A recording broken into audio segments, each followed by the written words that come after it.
If ANC has a policy, then it can off with its policy. We are an institution here that needs to be consulted when heads of state take such serious decisions or action. We have to be consulted and not only be questioned when we take action to find out, to do our own fact-finding mission. Has the ANC done what we have done? Illuminate yourself, align with current affairs, have facts, and be reasonable. Greetings to everyone.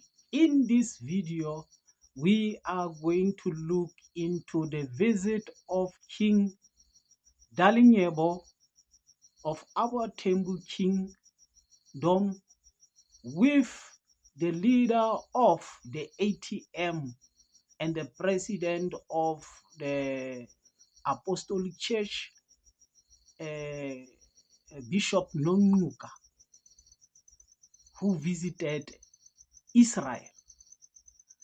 Fellow South Africans, I am so deeply trying to understand what is so much of a ploy of behind the scene interrogation in regard to the Israel matter. I thought all along it's a record straight matter with a full understanding and pure alignment, because all over the world it has been established what is the position and who is who. But in South Africa and other African countries, is such a big matter of contradictions and conflicts, of which at this stage it end up even including some of our kings, of which now is the Abatembu King Dalindyebo. We must, however, remember that King Dalindyebo, for over a period of time, have been aligned with different political parties, including DA, Democratic Alliance. And at this stage, when he decided to visit Israel, he is aligned to Economic Freedom Fighters, EFF, which with it stand from all the corners, stand with Palestine. But for his position or his stance on this matter, the king have decided to visit Israel, and by his concern on a fact-finding mission. He said it's a fact-finding mission.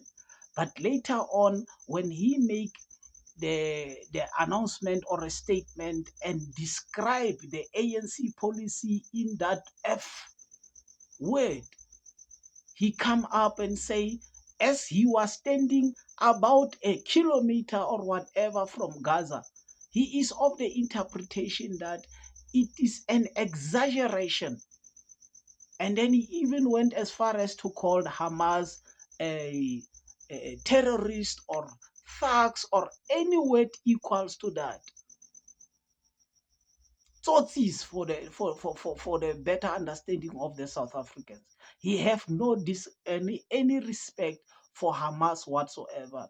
And then he even went as far as to describe the relationship that Nalodi Pandor have with a Iranian, and the Mandela son, who he described to have married a Muslim, a lady. As a result, their alignment will be only against Israel based on the relationships that they have.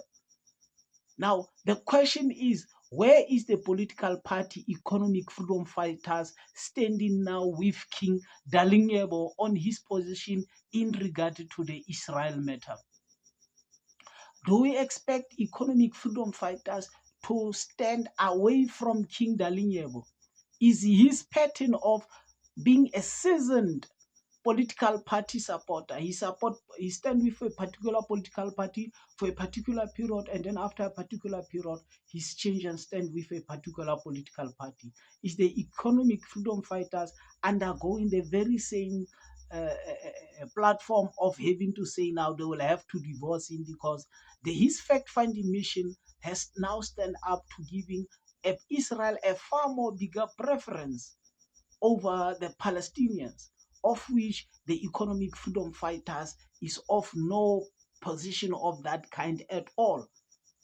And then in a bigger way, different nations, even in Europe, they don't want to be aligned with Israel. What is your take on this? When will South Africa ever have a particular stand in regard to this Israel matter? What is it everything all about the Israel? What is it about Israel that makes us South African to be so much divided on this matter? What is the reality about Israel? Can we have in the comment section a real stance and a real, not behind the scene, in front of the scene, into exactly what is it about us, South Africans, in relation to Israel?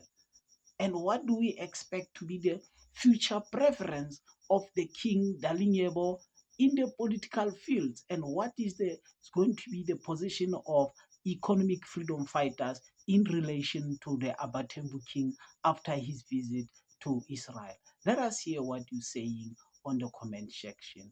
Thanks for watching the video until the end. Thank you.